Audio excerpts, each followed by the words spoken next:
Hello दोस्तों, स्वागत है आपका अपने YouTube चैनल ट्रिकी पोल पर। जैसा कि पिछली वीडियो में हम बात कर रहे थे वर्ष 2022 में हुए कक्षा 10 के गणित के पेपर के बारे में। आइए उसी पेपर को आगे बढ़ाते हुए इस क्लास को शुरू करते हैं। अगला क्वेश्चन कुछ इस प्रकार है कि बिंदु P बिंदुओं A और B को मिलाने वाले रेखाखंड को किस अनुपात में विभाजित करता है। यानी कि एक रेखाखंड AB है,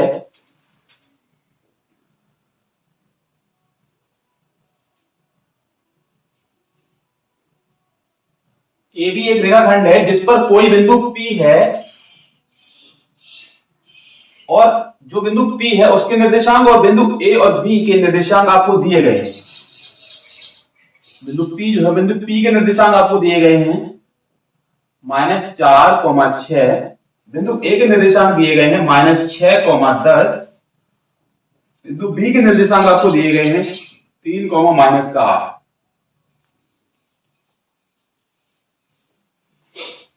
बोला जा रहा है कि जो AB रेखाखंड है उसको बिंदु P किस अनुपात में विभाजित करता है। मैं मान ले रहा हूं कि बिंदु P जो है वो रेखाखंड AB को M1 अनुपात M2 में विभाजित करता है। ठीक है, यानी कि मेरे पास है क्या, मेरे पास इस प्रश्न में दिया गया है, मेरे पास निर्देशांक दिए गए, बिंदु P के निर्देशांक दिए गए हैं।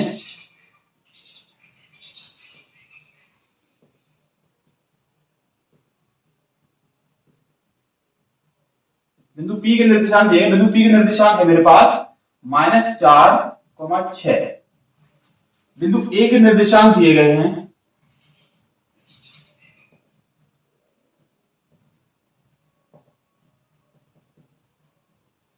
बिंदु A के निर्देशांक दिए गए आपको -6,10 और बिंदु B के निर्देशांक दिए गए हैं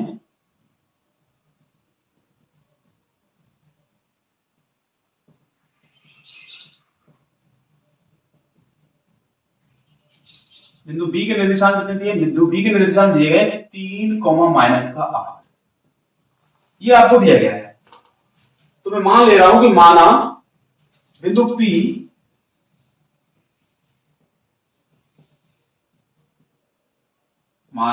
P रेखाखंड AB को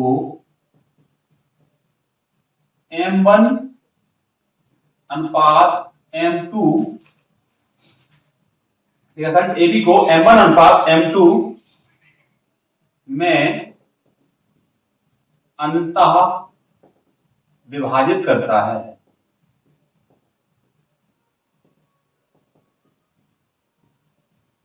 जब बिंदु P रेखाखंड AB को अंतर विभाजित करता है तो अंतर विभाजन के लिए फॉर्मूला क्या होता है। अंतर विभाजन के लिए फॉर्मूला होता है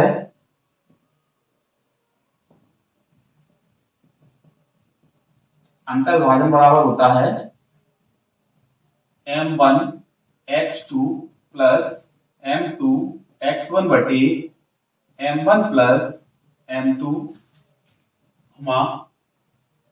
M1 y2 plus M2 y1 बटे M1 प्लस M2। ये फॉर्मूला होता है। अब जो बिंदु P है, बिंदु P रेखाखंड AB को अंतर विभाजित कर रहा है, यानी कि बिंदु अंतर विभाजन कहां किससे हो रहा है, अंतर विभाजन हो रहा है बिंदु P से। तो बिंदु P के निर्देशांक बराबर यानी कि -4,6 बराबर हो जाएगा M1 का मान, तो मुझे M1 और M2 का मान ज्ञात ही करना है। तो M1 इंटू x2 का मान कितना है, x2 का मान है x2 का मान दिया गया है 3 प्लस M2 x1 का मान है मेरे पास -6 बटे M1 प्लस M2 इसी प्रकार M1 y2 का मान है मेरे पास -8 प्लस M2 y1 का मान है मेरे पास 10 बटे हो जाएगा M1 प्लस M2। अब क्या होता है, अगर हम इनकी तुलना कर दें तो x वाला पद x वाले पद के बराबर होगा और y वाला पद y वाले पद के बराबर होगा। किसी एक पद को बराबर करने पर हमें क्या होगा, M1 और M2 का अनुपात पता हो जाएगा। तो हम क्या कर रहे हैं, x वाले पद को आपस में बराबर कर दें, यानी कि -4 बराबर हो जाएगा 3M1 -6M2 बटे में हो जाएगा M1 प्लस M2। अब क्या करना है, जो M1 बटे m1 प्लस m2 है, ये केस में दिया गया है, भाग में दिया गया है। अगर इसका हम पक्षांतर करें तो 4 के इंटू में आ जाएगा, यानी कि यहां बन जाएगा आके आपका माइनस का 4 इंटू m1 प्लस m2 बराबर हो जाएगा 3m1 माइनस 6m2, ये बन जाएगा। इस माइनस 4 का इसमें अंदर गुणा कर दीजिएगा तो क्या हो जाएगा, माइनस का 4m1 माइनस का 4m2 बराबर 3m1 माइनस का 6m2, ये बन जाएगा। तो अब क्या करना है, m2 वाले पदों को एक साइड कर लेना है और m1 वाले पदों को एक साइड कर देना है। m1 वाले पदों को जब इसको 3m1 को हम इस तरफ लेके आएंगे तो माइनस का हो जाएगा, और 4m2 को उधर लेके जाएंगे तो वो प्लस का हो जाएगा, यानी कि माइनस का 4m1 माइनस का 3m1 बराबर हो जाएगा माइनस का 6m2 प्लस का 4m2। तो माइनस का 4 और माइनस का 3 कितना हो गया, माइनस का 7 हो जाएगा। माइनस का 7m1 बराबर हो जाएगा माइनस का 2m2।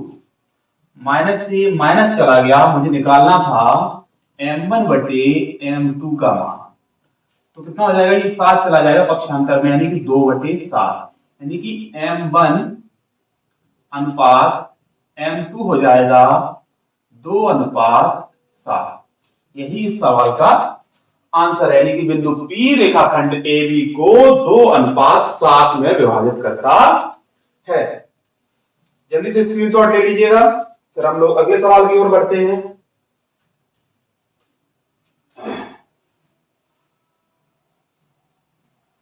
सभी को समझ में आ रहा होगा।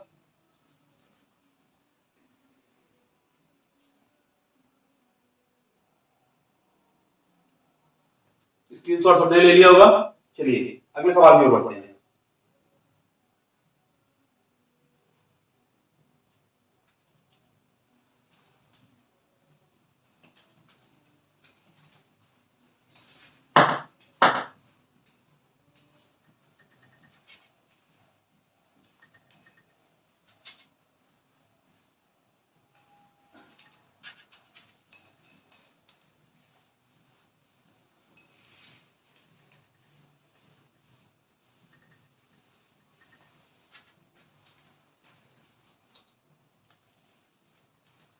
अगला सवाल क्या है, अगला सवाल दिया गया है निम्नलिखित बारंबारता बंटन का बहुलक ज्ञात कीजिए, यानी बहुलक ज्ञात करना है। यानी आपको क्या दी गई, एक सारणी दी गई है वर्गांतराल और बारंबारता का।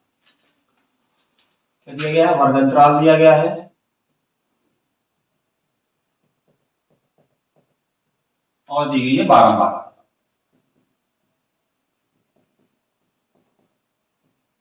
दो चीजें दी गई है। वर्गांतराल कहां से कहां तक है, 10 से 25, 25 से 40, 40 से 55, 55 से 70,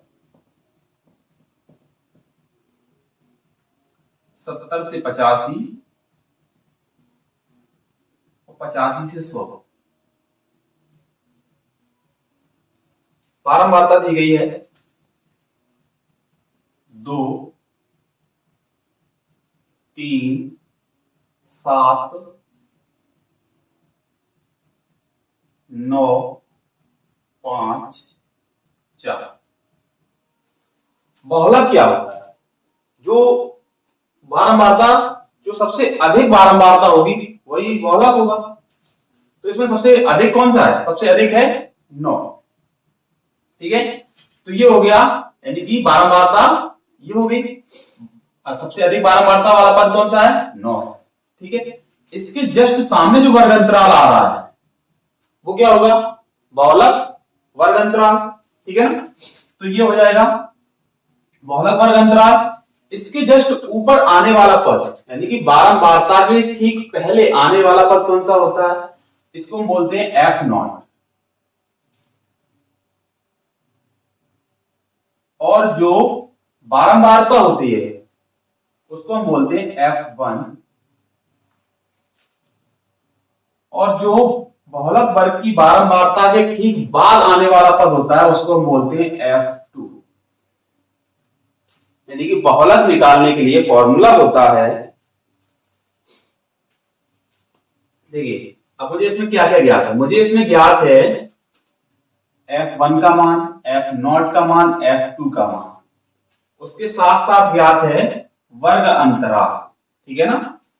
तो यहां मुझे चाहिए क्या क्या, मुझे चाहिए देखो बहुलक जो ज्ञात करने का फॉर्मूला होता है, बहुलक बराबर होता है small L plus f1 minus f0 बटे 2f1 minus f0 minus f2 into h।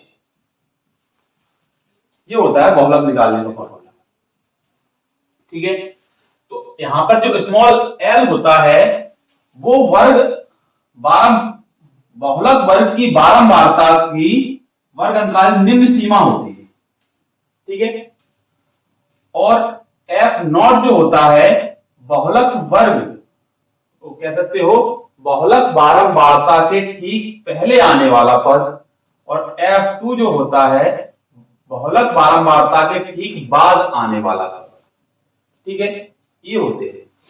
तो हमें क्या करना है, हमें देखो यहां क्या क्या प्राप्त हो गया। अगर हम इस सारणी की सहायता से देखें तो मुझे क्या क्या पता है, मुझे पता है स्मॉल एल का मान, यानी कि स्मॉल एल जो होता है वो बहुलक वर्ग अंतराल की निम्न सीमा होती है, जो कि बहुलक बारंबारता के वर्ग अंतराल की निम्न सीमा है। बहुलक बारंबारता कौन सा है पद, 9 है, इसकी निम्न सीमा कितनी होगी, 55 होगी, यानी कि स्मॉल एल का मान जो होगा 55 होगा। F1 क्या होता है, F1 बहुलक बारंबारता होती है, यानी F1 जो हो गया वो हो गया 9। F0 क्या होता है, F0 होता है बहुलक बारंबारता के ठीक पहले आने वाला पद यानी कि 7। और F2 क्या होगा, F2 होगा बहुलक बारंबारता के ठीक बाद में आने वाला पद यानी कि 5। और H जो होती है, H होता है वर्ग अंतराल की माप, यानी कि इनके वर्ग अंतरालों के बीच चलने वाला अंतर। तो 10 से 25 कितने का अंतर चल रहा है, 15 का अंतर चल रहा है शुरू से लेके एंड तक। और बहुलक निकालना है तो इसमें क्या करना है, इन सभी वैल्यू को इसमें रख देना है, इन सब वैल्यू को इसमें रखेंगे। चलिए रख दीजिए। स्मॉल एल का मान कितना है 55 प्लस F1 का मान 9, F0 का मान 7 बटे कितना हो जाएगा 2F1, तो 2 इंटू 9 माइनस का F0 यानी कि 7 माइनस का F2 यानी कि 5 इंटू में H का मान 15, 55 प्लस कितना बचेगा माइनस का 2 अपॉन में हो जाएगा 9 दूनी 18 माइनस का 7 5 12 हो गया इंटू में 15, यानी 55 प्लस माइनस हो जाएगा माइनस 2 बटे कितना हो गया, यहां कितना बचेगा, यहां देखेंगे तो 6 बचेगा मेरे पास इंटू में 15, 2 से काटोगे 3 बार कटेगा, 3 से इसको काटोगे तो 5 बार कटेगा, यानी कि हो गया 55 माइनस 5, यानी कि आंसर आ गया इसका 50, यानी कि इसका जो बहुलक होगा वो कितना होगा 50 होगा। जल्दी से स्क्रीनशॉट ले लीजिएगा। फिर अगले सवाल की ओर बढ़ते हैं।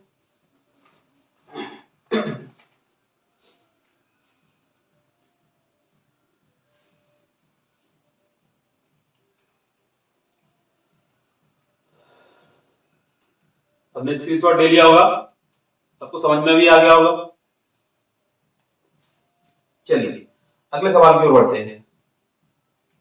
अगले सवाल देखो क्या कह रहा है। अगले सवाल में बोला गया है तो घात समीकरण 9x² माइनस का 6x प्लस 1 0 का विभक्त कर ज्ञात कीजिए। उसके साथ साथ आपको बताना है कि मूलों की प्रकृति कैसी होगी। यदि मूल वास्तविक हो तो उन मूलों को भी ज्ञात कीजिए, यानी कि एक सवाल में आपसे कितने 3 पॉइंट पूछ लिए गए। पहला विभक्त कर ज्ञात करना है, उसके बाद मूलों की प्रकृति बतानी है, अगर मूल वास्तविक होते हैं तो उन मूलों को भी ज्ञात करना है। यानी कि आपको दिया गया है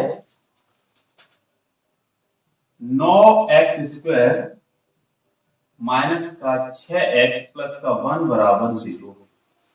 ये आपको सवाल में दिया गया है और आपसे बोला गया है सबसे पहले कि इसका विविधकर निकालिए। तो विविधकर निकालने के लिए सबसे पहले हमें ए, बी और सी के मान पता होने चाहिए। तो उसके लिए क्या करना है, उसके लिए A X square plus B X plus C बराबर 0 से तुलना कर दीजिए समीकरण।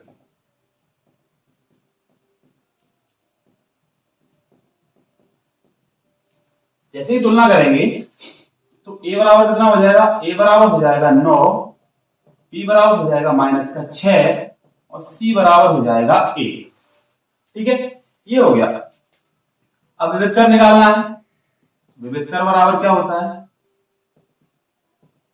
विविधकर बराबर फॉर्मूला होता है बी स्क्वायर माइनस का 4ac।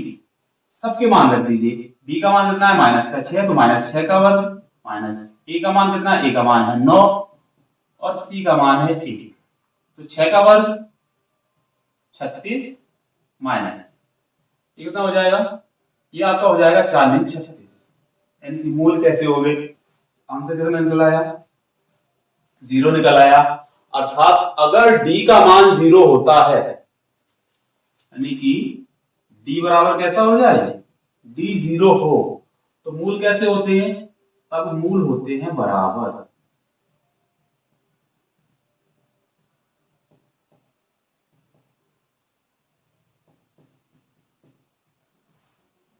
ठीक है ना, मूल कैसे होंगे, बराबर होंगे। अगर इन मूलों को ज्ञात करना हो, मूलों ज्ञात कैसे कर सकते हैं, इसके गुणनखंड कर लीजिएगा, ये भी हम आपको बता देते हैं। 9x² माइनस का 6x प्लस 1 0 है। 1 के गुणनखंड करने पर कुछ नहीं होगा, पहला नियम द्विघात समीकरण का पहला नियम है, द्विघात समीकरण सॉल्व करने का पहला नियम होता है कि अचर पद का गुणा x² के गुणांक के साथ कर देना चाहिए। तो 1 का गुणा जब 9 के साथ करोगे तो कितना हो जाएगा, 9 हो जाएगा। अब 9 के फैक्टर कर लीजिए, 9 के गुणनखंड करेंगे कितने हो जाएंगे, 3 × 3, जोड़ने पर कितना प्राप्त होगा, 6 प्राप्त होगा। वही मुझे चाहिए, यानी कि हम यहां लिख सकते हैं 9x² माइनस का 3x माइनस का 3x प्लस का 1 0। इसमें क्या कॉमन है, इसमें से कॉमन है 3x, क्या बनेगा 3x माइनस का 1 बचेगा। यहां कॉमन ले लीजिएगा माइनस का 1, तो 3x माइनस 1 भी यहां से भी बन जाएगा।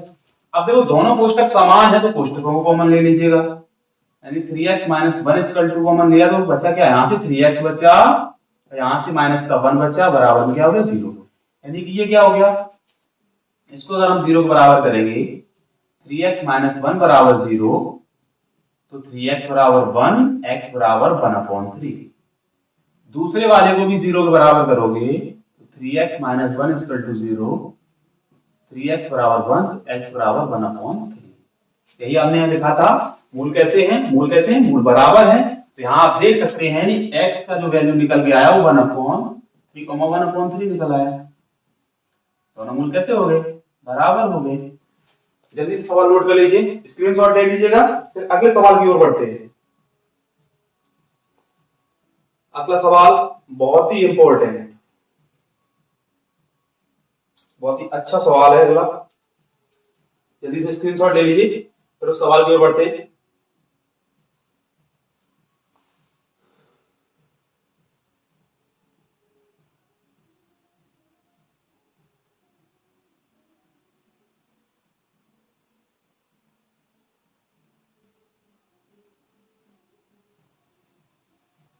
चलिए अगले सवाल को देखते हैं।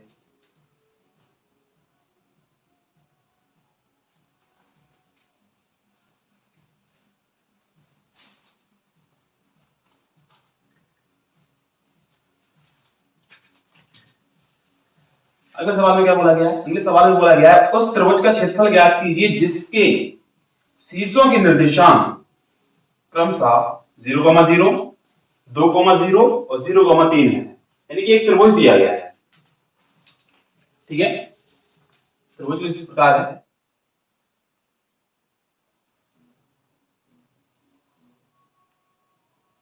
एक त्रिभुज दिया गया है P, Q और R। इसके निर्देशांक दिए गए आपको, P के निर्देशांक दिए गए 0,0, Q के निर्देशांक दिए गए 2,0 आर के निर्देशांक दिए गए 0,3। आपसे पूछा गया है इस त्रिभुज का क्षेत्रफल क्या होगा, यानी कि क्या दिया है, मुझे दिया है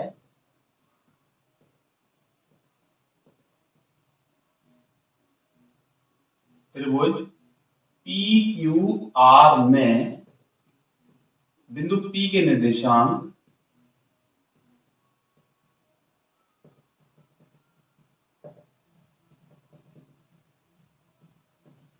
बिंदु P के निर्देशांक दिए गए 0,0, Q के निर्देशांक दिए गए आपको 2,0 और R के निर्देशांक दिए गए आपको 0,3। क्या पूछ लिया आपसे? आपसे पूछ लिया त्रिभुज का क्षेत्रफल। अतः त्रिभुज का क्षेत्रफल, अतः त्रिभुज पी क्यू आर का क्षेत्रफल बराबर क्या होगा? बराबर होता है, फॉर्मूला होता है 1/2 x1 y2 minus y3 plus x2 y3 minus y1 plus x3 y1 minus y2। ये इसका फॉर्मूला होता है। क्या करना है? मान रखनी है। पहले वाले बिंदुओं को x1 y1, दूसरे वाले बिंदुओं को x2 y2 और तीसरे वाले बिंदुओं को x3 y3 मानते। तो 1/2 x1 का मान कितना है? 0, y2 का मान 0, y3 का मान 3 प्लस x2 का मान 2, y3 का मान 3, y1 का मान 0 प्लस x3 का मान फिर से 0, y1 का मान 0, y2 का मान 0। 0 का गुणा किसी भी संख्या में करने पर उस संख्या का मान 0 हो जाता है, अर्थात यहां से 0 प्राप्त होगा, यानी कि ये बन गया 1/2 0 प्लस 2, कितना हो गया? 6 हो गया प्लस 0। यानी किसी भी संख्या में 0 जोड़ने पर कोई भी प्रभाव उस संख्या पर नहीं पड़ता है, यानी 6 का 6 ही रहेगा। यानी 1/2 गुणा 6, 2 से काटोगे इसको कितने बार कटेगा? 3 बार कटेगा। तो इसका जो क्षेत्रफल हो गया वो कितना हो गया? 3 वर्ग इकाई।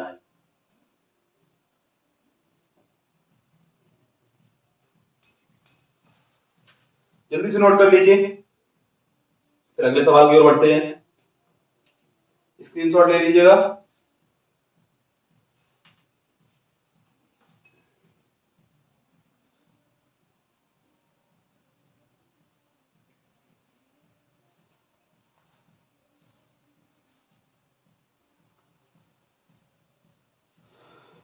सबको अच्छे से समझ में आ रहा होगा।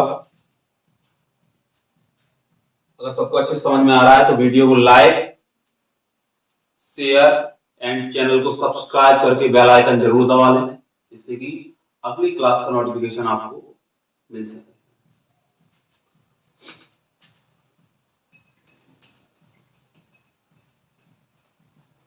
और मैं इतनी मेहनत से इतनी अच्छे से क्वेश्चंस लेके आ रहा हूं, तो वीडियो को लाइक जरूर कर दिया कीजिए, जिससे कि मुझे मोटिवेशन मिल सके।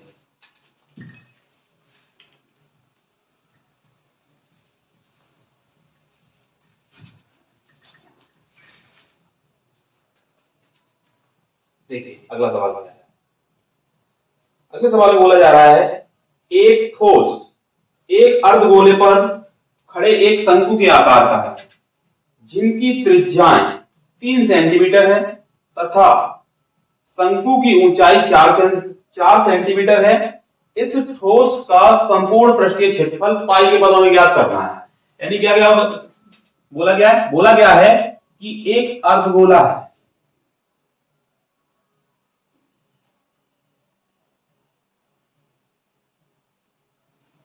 इस अर्धगोले पे क्या है? इस अर्धगोले पर एक शंकु रखा हुआ है, मान लीजिए रखा है शंकु, ठीक है।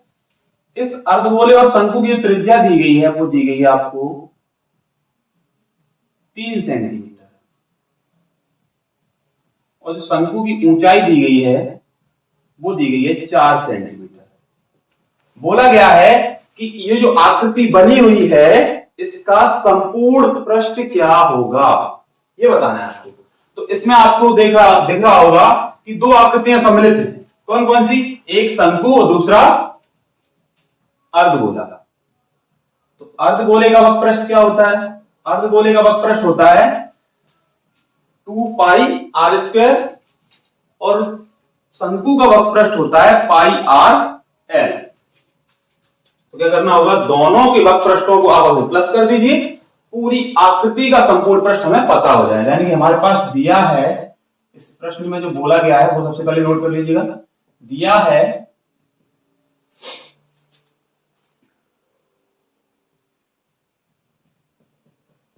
अर्धगोले की त्रिज्या, अर्धगोले की त्रिज्या दी गई है आपको 3 सेंटीमीटर। यहां लिख सकते हो चूंकि शंकु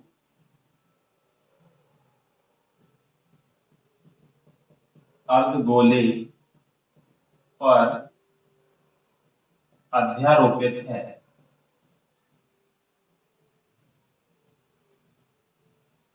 जब शंकु अर्धगोले पर अध्यारोपित होगा तो जो अर्धगोले की त्रिज्या होगी वही शंकु की त्रिज्या होगी। यानी कि हम यहां लिख सकते हैं अतः शंकु की त्रिज्या बराबर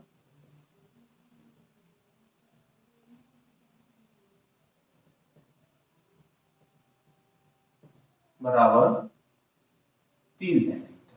ठीक है ना? शंकु की ऊंचाई दी गई है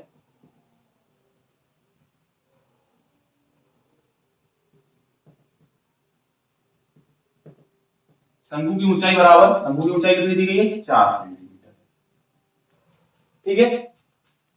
हमसे पूछा गया है जो ये आकृति बनी हुई है इसका संपूर्ण पृष्ठ ज्ञात करना है, यानी कि ठोस का संपूर्ण पृष्ठ। तब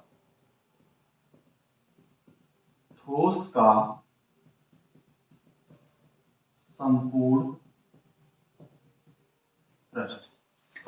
पृष्ठ बराबर अर्धगोले का वक्रपृष्ठ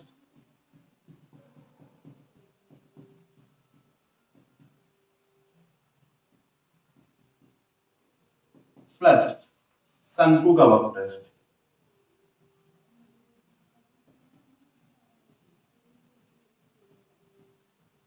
दोनों प्लस कर दीजिए। तो अर्धगोले का वक्रपृष्ठ जो होता है वो होता है 2 पाई आर स्क्वायर प्लस शंकु का वक्रपृष्ठ होता है पाई आर एल। ठीक है ना? तो सबसे पहले क्या करना होगा? एल क्या होता है? एल होता है शंकु की तिर्यक ऊंचाई। तो शंकु की तिर्यक ऊंचाई के लिए यानी कि एल बराबर होता है, यहां लिख सकते हैं हम, क्योंकि एल बराबर होता है under root H square plus R square. ध्यान रख दीजिए 2 पाई आर स्क्वायर प्लस का पाई आर इंटू में अंडर रूट में हो जाएगा H square plus R square. अब सबके मान रख लीजिएगा। तो 2 पाई गुणा आर स्क्वायर यानी कि 3 का वर्ग प्लस पाई इंटू 3 इंटू हो जाएगा 4 का वर्ग प्लस 3 का वर्ग। ठीक है ना? आगे बढ़िए, आगे क्या हो जाएगा? 2 पाई गुणा 9 प्लस कितना हो जाएगा? 3 पाई इंटू अंडर रूट में 4 का वर्ग 16, 3 का वर्ग हो जाएगा 9। 16 और 9 कितना हो गया? 16 9 हो गया 25, टाइम का गुणा कर दीजिएगा। 9 दूनी हो गया 18 पाई प्लस 3 पाई गुणा अंडर रूट में 25। 25 जो होता है वो 5 का वर्गमूल होता है, यानी कि यहां से 5 बाहर आ जाएगा। 18 पाई प्लस का 3 पाई गुणा 5, 5 कितना हो गया? 15 हो गया। 18 पाई प्लस 15 पाई, इन दोनों को जोड़ोगे तो हो जाएंगे 33 पाई सेंटीमीटर स्क्वायर। यही इस सवाल का हो गया आंसर। जल्दी से स्क्रीनशॉट ले लीजिएगा।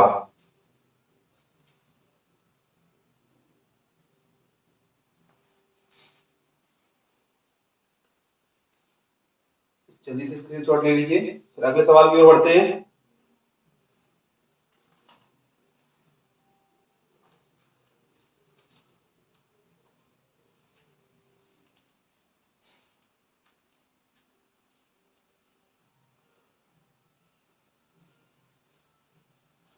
स्क्रीनशॉट ले लिया होगा। चलिए अगले सवाल के लिए।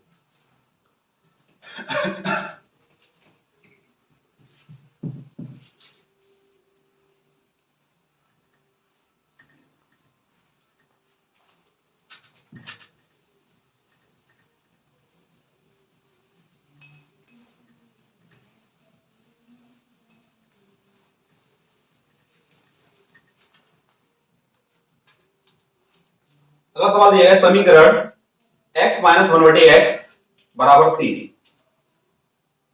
x माइनस 1/x बराबर में 3 कहा गया है कि मूल ज्ञात कीजिए।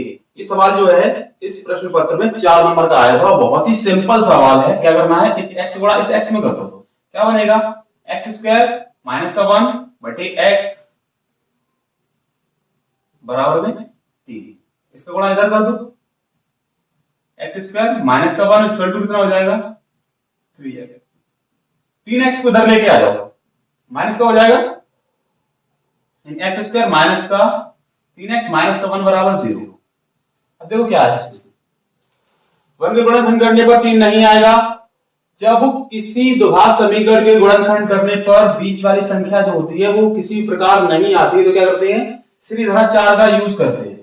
तो श्रीधराचार्य का यूज करते हैं। सबसे पहले यहाँ पे श्रीधराचार्य के लिए ax square plus bx plus c बराबर 0 से इस समीकरण की कर दीजिए तुलना। जैसे ही हम तुलना करेंगे तो a बराबर कितना हो जाएगा, a बराबर हो जाएगा 1, b बराबर हो जाएगा माइनस का 3 और c बराबर हो जाएगा माइनस का 1। अब लगा दीजिए यहाँ पे श्रीधराचार्य। श्रीधराचार्य क्या होता है, श्रीधराचार्य होता है x बराबर minus B plus minus under root B square minus का 4ac बटे 2a। ठीक है, माइनस का बी यानी बी का मान कितना मेरे पास, बी का मान है मेरे पास माइनस का 3 यानी हो जाएगा माइनस का 3 प्लस माइनस अंडर रूट -3 का वर्ग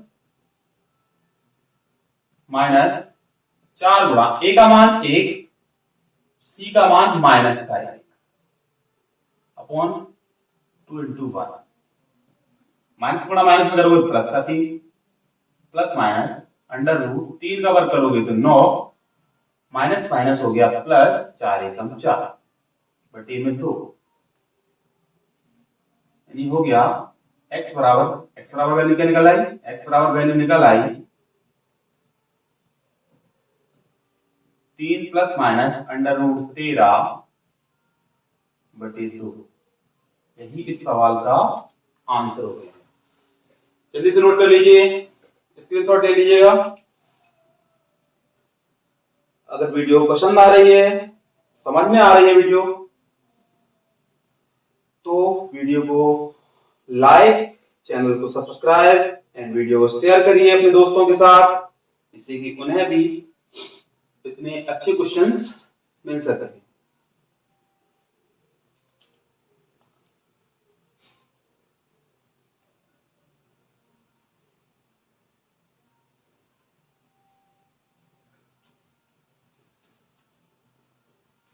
स्क्रीनशॉट ले लिया होगा। चलिए अगले सवाल की ओर बढ़ते हैं।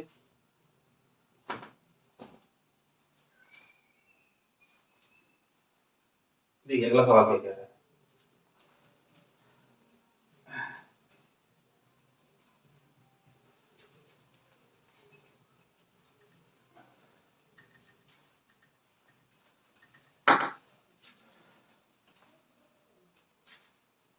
अगला सवाल बोला जा रहा है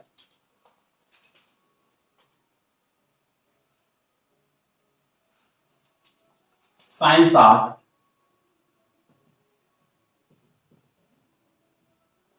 into cos 30 minus sine 30 into cos 60 बराबर 1/2 होगा या नहीं होगा, ये चीज आपको सिद्ध करनी है। तो क्या करना है, एलएचएस को उठाना, LHS sine 60 into cos 30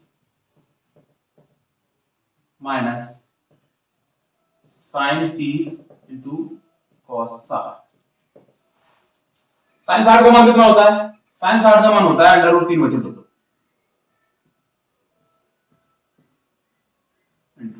cos 30 का मान होता है √3/2। sin 30 का मान होता है 1/2 और cos 60 का मान होता है 1/2। √3 का गुणा √3 के साथ करोगे कितना बनेगा? 3 बनेगा। 2 का गुणा 2 के साथ करोगे तो 4 बनेगा। माइनस यहां क्या बनेगा? यहां बनेगा 1/4। हर सामान्य अंश घट जाएंगे, यानी कि 3 - 1/4 2/4। 2 से 4 को काटोगे तो 1/2। यही इस सवाल का आंसर है। इसी के साथ इस क्लास को यहीं समाप्त करते हैं। इस प्रश्न पत्र के जो लॉन्ग क्वेश्चंस हैं वो रह गए हैं, तो कल की वीडियो में हम उन क्वेश्चनों की बात करेंगे। इसी के साथ जय हिंद, जय भारत।